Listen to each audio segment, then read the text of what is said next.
So it is time to preview the South African Super Rugby Conference for 2020. This competition is going to be difficult this year because just like all the other conferences, the South African teams lost just as many big players and big names from their sides. But on the other hand, they have gained a few players as well. I've also done previews for the other conferences as well. If you want to check them out, they will be linked up here, or you can find them at the end of the video.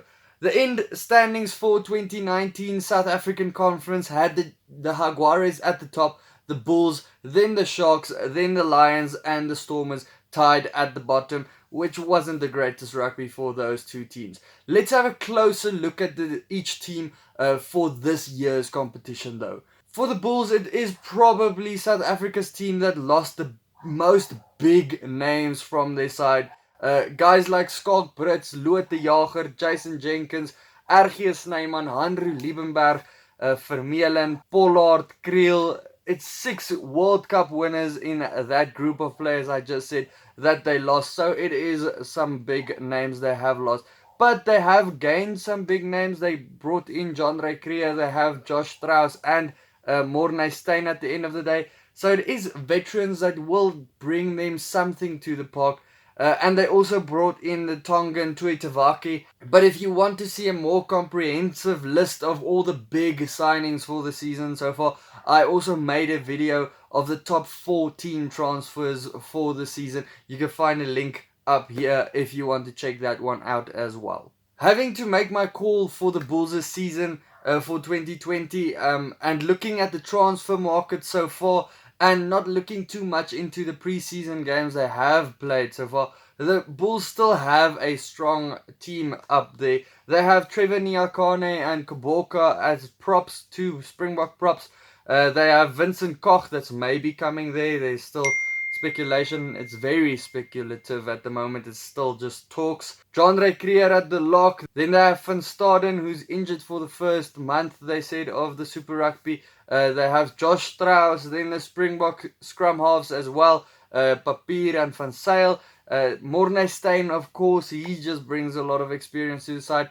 And the backline itself, even though there's not big names in there, or big Springbok names in there, they have a very experienced line. So, pretty good team up there.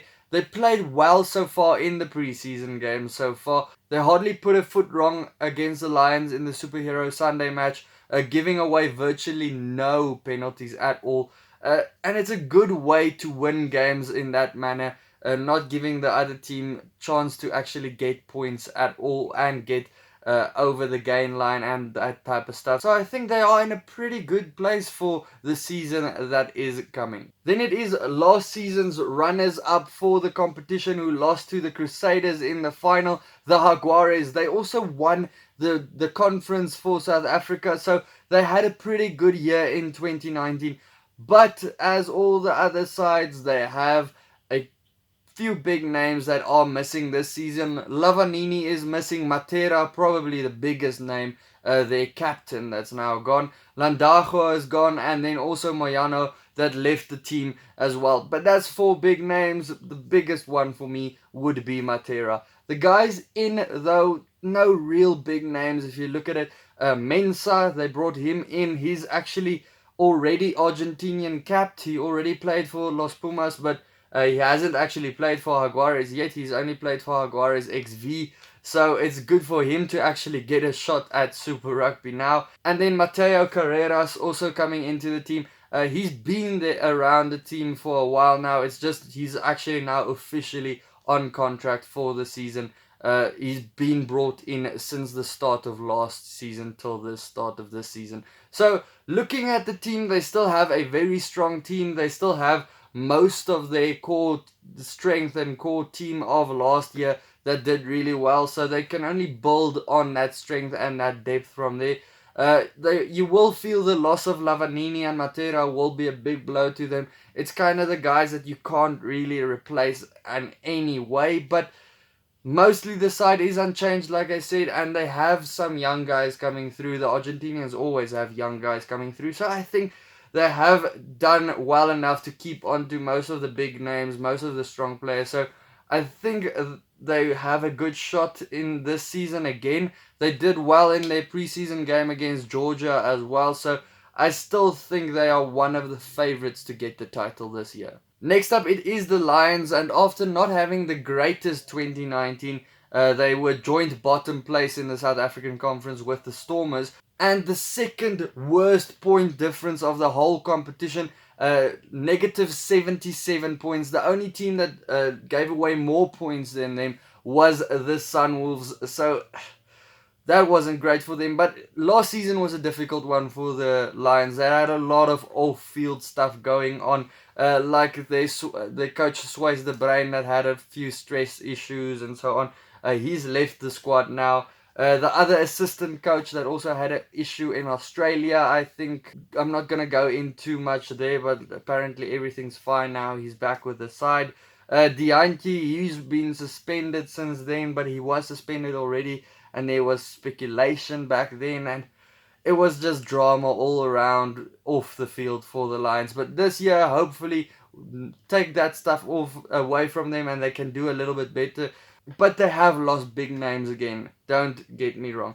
They lost Malcolm Marx only for the year. At least he has an agreement with the Lions that he is coming back after the year. Kwagga Smith, big loss for them as well. He was one of their best players of 2019, one of the best ball carriers as well. So big blow for them. Whiteley, he's injured once more. He's now went into the line-out coaching staff for the side. I don't know really if he's retired now or not. I think he's still actually a player. He's just, for the year, he's going to be a coach. So let's see how that goes. They lost Nick Groom, the scrum half, who came in actually late last season and actually changed the side around a little bit. Lionel Mapu is also gone, and then Combrink also left the side. They've had an inexperienced side in the past and did well. If you think back to the Lions when no one actually knew who Whiteley and those guys were, but they brought in some guys now again. They brought in Yanni du Plessis, Carlos Sadi, who is now in a permanent contract. Last season he was only on loan from the Stormers. Roelof Smith, great player to have in from the Bulls, great at fetching the ball.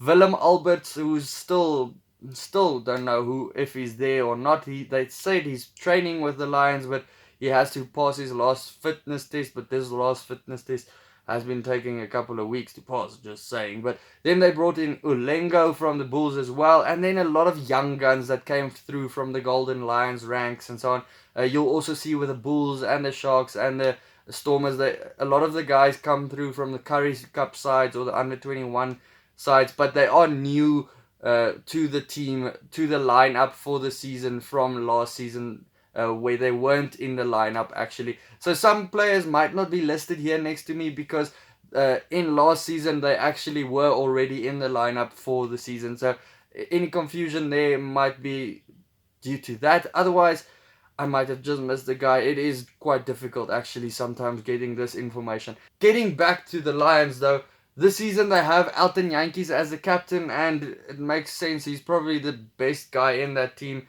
the best player in that team if you had to go on an old school point system for each guy, and he is the most experienced guy, so I think it's a good call. It's just kind of strange with him, who almost got fired last year from the side, so that's also strange. But it is a difficult one to predict with the Lions. It might be a tough year for them though. Then it's the Sharks. If you talk about a team that was hit hard by the transfer market this season, it is the Sharks. They lost Beast, Oosthuizen, Ralapela, who's still suspended though. He's not transferred, suspended for the banned substances. Akker van der Merwe, all three De Pree brothers went to Sale Sharks. The De Pree coach as well, he left. And then Jacques Vermeulen, big names all around.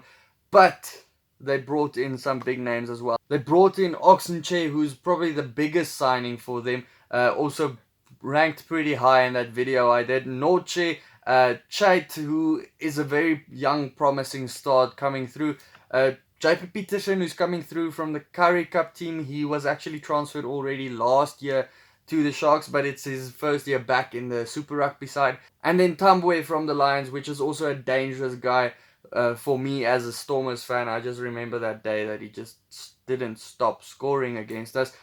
Last year, the Sharks, they ended dead in the middle of this SA Rugby conference, and they weren't at all convincing in the year. But the amount of box they have this year is still a lot. They have Oxenchair, it's a one cap guy, Noche, Schroeder, also one cap behind his name, Bosch, Esterhuizen, who's going to be captaining the side. I think is a pretty good captain there. He's already the defensive organizer of the side. He might as well lead the side. Mapimpi and Nkosi. So it's basically an all Bok backline that you have there. They may have a good year. They have some promising looks about them, especially that backline. So I think the Sharks might surprise some people this year if in comparison to previous years. Then it is the Stormers. A lot of people are very positive about the Stormers for this year, and as a Stormers fan, as I've mentioned, it is difficult not to let that go to your head. But as a Stormers fan, we've also learned to kind of be suspicious to that positivity towards the team. But this positivity comes from the team not losing so many big players as others. They lost Etzebeth and Damien de Allende, and that's kind of it. It's not as many big names as the other sides. They still kind of have their core side there. A lot of Springboks still. A lot of guys that has been part of the Stormers for a long time. And if you look at all the transfers that they brought in, most of the guys come from the Western Province. So they've been part of the structures, especially under John Dobson, who has been coaching them. So pretty good for them there. And it's quite remarkable how they managed to hold on to the majority of their Springboks, even though they had financial issues. Hopefully it works for them, because it's the last year that they are playing in the historical grounds of Newlands, one of the oldest stadiums in the world. So after this year, the stadium will be demolished as far as I have it, and they will be moving to Greenpoint Stadium. So it is a big year for them, and they say they want to send it off properly. But the names they still have is Malherbe, Mbunambi, Kitshoff, Springbok front row. Then they have Kulisi and Pieter-Steph du Toit at number 6 and 7. Pieter-Steph du Toit, World Player of the Year in 2019. Then they have Herschel Jantjies, who was a nominee for Breakthrough Player of the Year last year. Damien Willemse, who's still super young, 21 years old, next to the 23-year-old Herschel Jantjies. So very young guys over there still, and still basically their whole core group that has been playing for them this whole time. Then the big signings they had, not a lot. They had one key issue. They had an experience problem in the back line, where Dylan Lades is the most experienced guy in the side. Look, he's been there for quite a while. But bringing in Jamie Roberts from Bath, the Wales international, who's played 94 caps for Wales and then 3 caps for the British and Irish Lions. It's a great move from them. I think he brings the necessary experience to that side, just that calm head on the park. So I think it's good for them. But with this team, you can see why Dobson said they are going to base their game on a forward dominant game, playing with power and playing how the Western Province kind of played in the olden days. But it's about time for them to use their backline. They've had a great backline for years, probably 10, 12 years now, but they've never really kicked into it, really used it. So it's time for them to actually use it now with that young scrum half, fly half combination.